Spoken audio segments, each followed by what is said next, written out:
how to implicit differentiate back in the day. Feels like years ago, but it was like last month. When there were x's and y's that were touching, and we learned how to take a derivative. All right. We're going to learn how to do differential equations, which is kind of like the same kind of thought process, but you're going to keep your x's and y's together, and you're going to eventually separate their variables in order to be able to integrate better. I know you're going to boo me because we're going to do integration again, but I think you're going to be perfectly fine with it. Okay? All right. Ready to get your thinking caps on? There is nothing on your bright colored sheet of paper that'll help you with this. Sorry. But I think you're going to be fine. You're going to be fine. Okay. So, I'm going to give you an initial problem. We're going to dissect it by looking at it and see the dilemmas as we know what we know how to do. Okay. There are multiple ways for us to go about taking integrals of something. When I give you something that's already in terms of dy dx, and I want you to get back to the original function, okay? We use this technique called separation of variables in order to be able to accomplish this goal. Currently, as you see it, could you take an integral of x times y? Could you do that?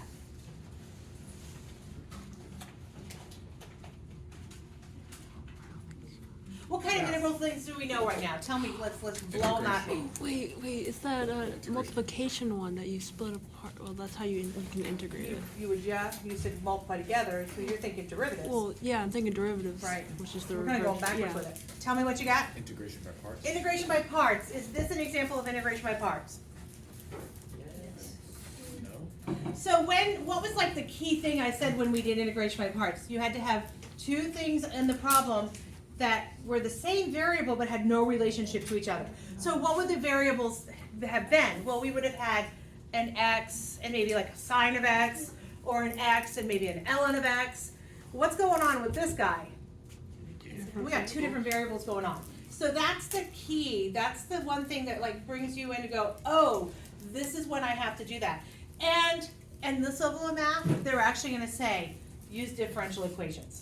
So it's kind of going to give you that hint to use what we're going to do today, okay? So the first thing you're going to do is you're going to separate your variables. Literally, the y stuff goes together, the x stuff goes together. And when I'm referring to the y's, I'm literally referring to dy and dx as well. So I'm going to keep, and the one goal, the old lady trick that I'm going to tell you every time, is keep your d stuff in your numerator. Never put dx or dy in a denominator. So if I'm looking at this, do you agree 100% dy is on top here? So I'm going to keep my y stuff on the left.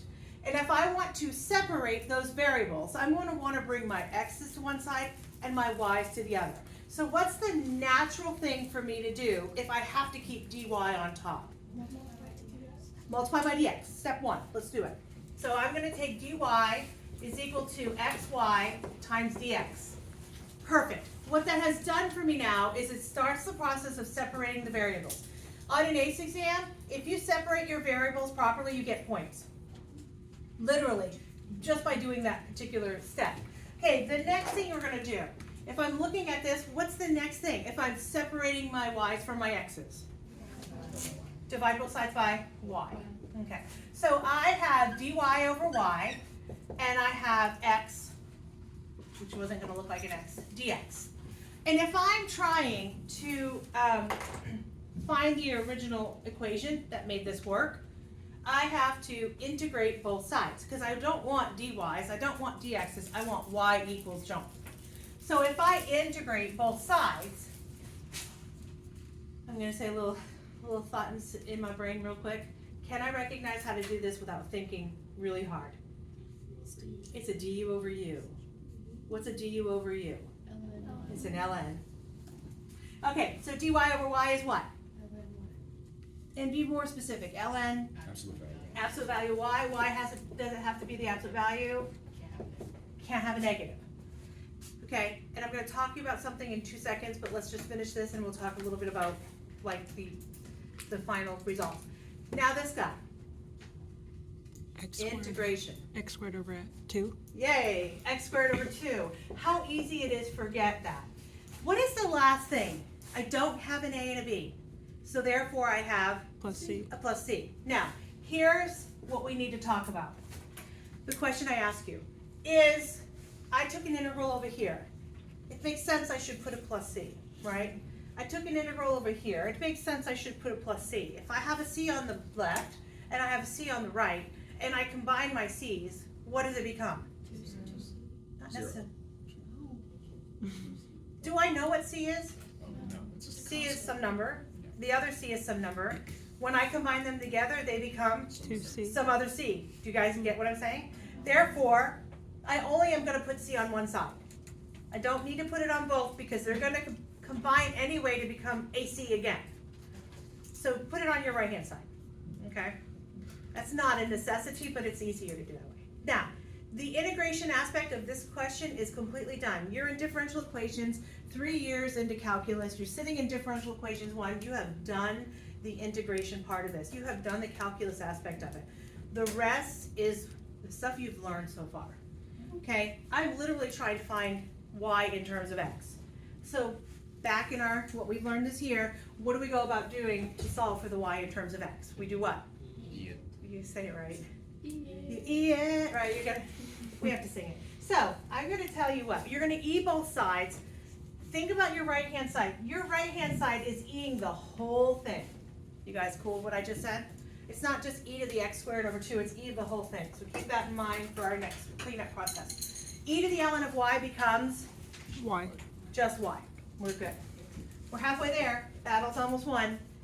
Okay, let's see if this rocks your world or not. Okay, hopefully it does. So we have e to something plus something. And I'm going to write it down. You're going to ponder it. You're going to look at it. And you're going to go, oh, that makes sense. Or you're not. What did I just do? I raised it to a power. And why is this even possible? Because when you have the same number on the bottom, you Same just base, add exponents, right? So we're kind of going backwards, right? Same base, add exponents would get us here. So added exponents bring us back to that. Is everybody sweet with what I just did? Okay, now, having said that, one last step to make this beautiful. I know e to the x squared over 2 is just e to the x squared over 2, but what is e to the c? It's just Give it to me. It's just what? It's a C. It's just c. What kind of c? I don't know. So the last step, y is equal to c e to the x squared over 2, and my friends, you've accomplished differential equation, separation of variables. Yes? How are you able to multiply the two e's instead of addition? So you're not. Let's look at something that's more relevant to what we are comfortable with. Let's look at, if I said I had x squared times x to the 5th, right? What is that going to be? X to the 7. We know that because what do? Keep our base, add our exponents, right? So this would be x to the 7th.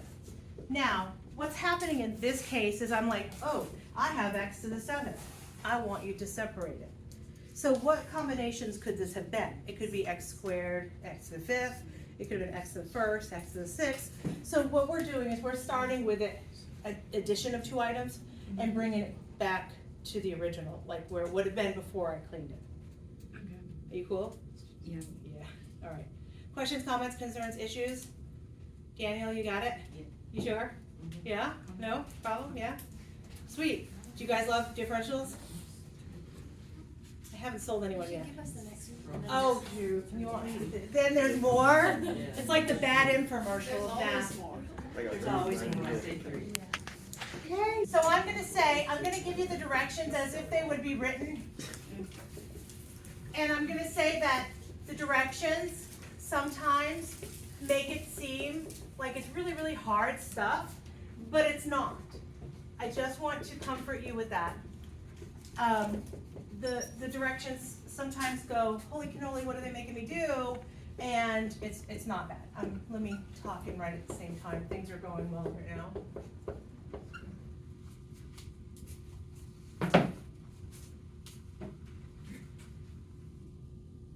That's 1 plus x, yes? That's 1 plus x. So the variables x and y satisfy the differential equation. Ding, ding, ding. I know I have to do separation of variables. Literally, that's how they kind of start every problem.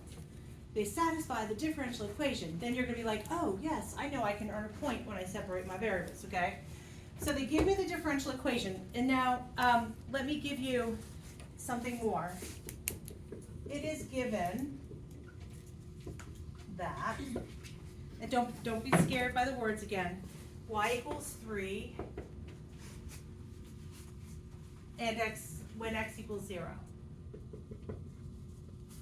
So what are they actually giving me here when I say, it is given that y equals 3 when x equals 0? Coordinates. They're giving me coordinates, they're giving me an x and a y. When I separate my variables and I integrate, I do y equals something in terms of x plus c. I'm giving you an x and a y, hence what am I going to be doing with that? I'm be finding c, okay? So it's like old school algebra, a little bit of calculus draped in, okay? So this particular question is, now I'm gonna tell you the proper terminology. This is called a general solution. What do you think I mean by a general solution? Talk to me. No distinct answer. No distinct answer, and what makes it not distinct? It has variables. It has variables and one more specific to, has a C in it. So it's a general solution. This could be true for any x and y that I give you. It's generalized, okay? When I am telling you that in an instance when y is something and x is something, it's referred to as a particular solution. Okay, so when you get to the big boy math, and you do the integration, and you do the separation of variables, and you find your general solution, occasionally I'm going to say, given when x is something and y is something, find the particular solution. The particular solution sounds hoity-toity, however, it's just saying use your x and your y, plug it in, solve for c, and then give me the actual particular solution. So don't let the verbiage here make it seem like it's harder than it is. It's really not bad at all. You guys are well versed in this stuff. So the first thing I want us to do is take dy over dx. What is the first old lady trick that I told you that you never want to have happen? No D's in there. No dy's or dx's in the denominator. It's a no-go. So at this point, I recognize dy on top. I recognize dx on the bottom. I'm going to separate my variables. Actually, you're going to separate your variables, and we're going to come back together in a second. Make sure you separate it properly. Okay. How did yours look comparative to mine? What is the one thing I put in there that you might not have put in there? Parentheses. Why would I do that? You have to distribute the That dx is for all of it. So don't be complacent in thinking dx. You might make the mistake in thinking that x is the only thing that is attached, and you don't want to do that. So kind of put them when you need it. Now, the ultimate goal is for me to satisfy the differential equation and go ahead and find the actual particular solution. So what do I do to both sides? Integrate. I'm going to integrate both sides. This is good old-fashioned integration. I'm finding people are forgetting good old-fashioned integration because we've done such fancy stuff lately. Okay, remember this is just the power rule working the reverse way.